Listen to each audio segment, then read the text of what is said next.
For another episode of Green Bee Gardener. A little while back, Jamie and I went to Cuba on an educational trip on a cruise, and we spent a couple of days in Havana.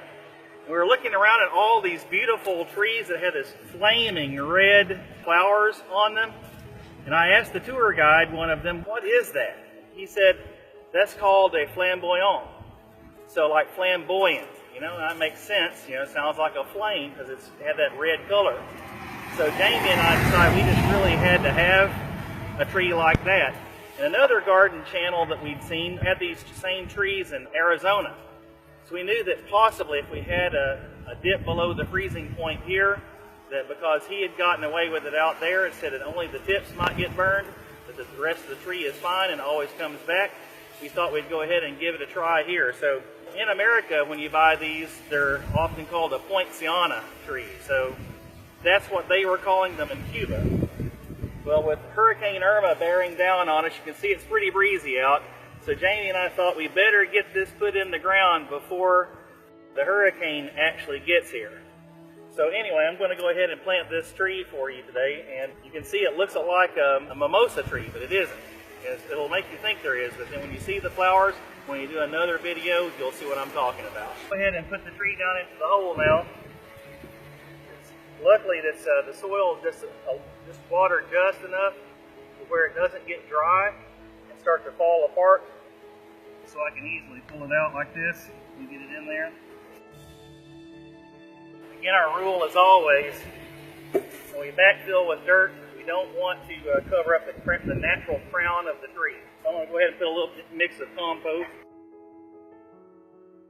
This is composted cow manure. It comes from a local source near the Swanee River. We like it because it's pretty inexpensive. A little bit of the original dirt with it. Some of the dirt that we had here, this lot was raised up and with construction fill dirt.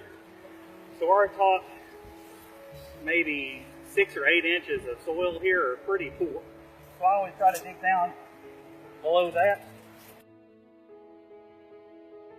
The soil underneath there is not too bad.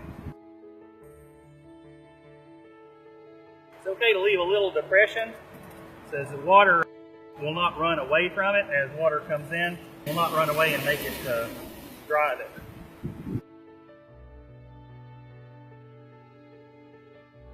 Now I'll go get some water, put a little water in it. Although with Hurricane Irma coming, it's probably going to get plenty later. But I'll go ahead and give it. Would like to put in your own Poinciana tree. Again, it needs to be somewhere around zone 9 or probably further south in order to get away with it. In zone 8, you'd be pushing it. A tropical tree. We're technically on the edge ourselves, even here in North Florida. But it really grows fast. It's a very hardy tree. It tolerates poor soil and arid conditions. Obviously so when you think about where we saw them growing in Havana. Very hot and not always that rainy.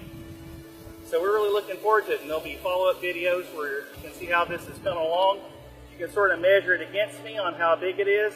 I got another video or two I want to show you about the previous trees that I've done so you can see how they've grown in just a short time.